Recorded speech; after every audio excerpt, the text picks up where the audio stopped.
بسم اللہ الرحمن الرحیم فمنہم تو ان میں سے من آمانا کوئی ایمان لایا بھی اس پر، ومنہم اور ان میں سے کوئی من کوئی صدا ان اس سے منہ پھیرا، اور ان میں سے کوئی ایمان لایا اور کسی نے اس سے منہ پھیرا، وکفا اور کافی ہے بھی جہنم سعیرا بھڑکتی ہوئی آگ، تو دوزخ کافی ہے بھڑکتی ہوئی آگ۔ ان الذین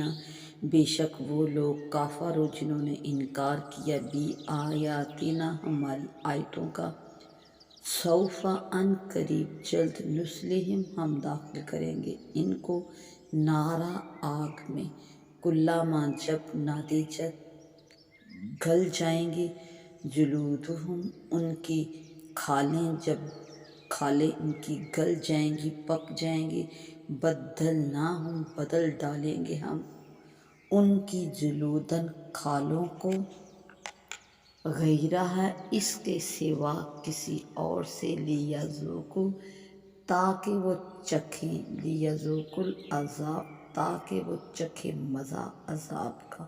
ان اللہ بے شک اللہ کانا ہے عزیزاً حکیما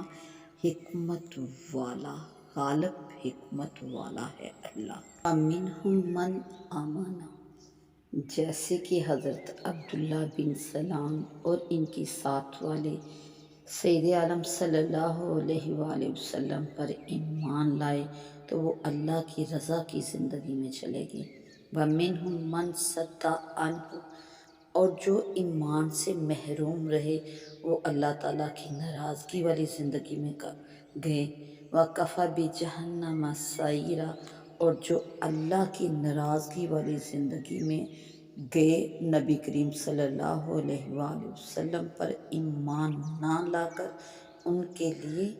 اللہ تعالیٰ نے بھڑکتی ہوئی آگ دوزخ میں تیار کر رکھی ہے۔ اور جنہوں نے سید عالم صلی اللہ علیہ وآلہ وسلم پر ایمان لانے سے انکار کیا تو اللہ تعالیٰ ارشاد فرما رہے ہیں کہ جہنم میں آگ میں جب ہم انہیں داخل کریں گے اور ان کی کھالیں کلما نضجت جلودہم ان کی کھالیں ان کی جلد جب پک جائے گی، بدلناہم جلودا تو ہم ان کی کھالوں کو کسی اور کھال سے بدل دیں گے، ان پر نئی کھال آ جائے گی، نئی جلد آ جائے گی، تاکہ وہ بار بار اس جہنم دوزخ کی آگ کا مزہ چکھے۔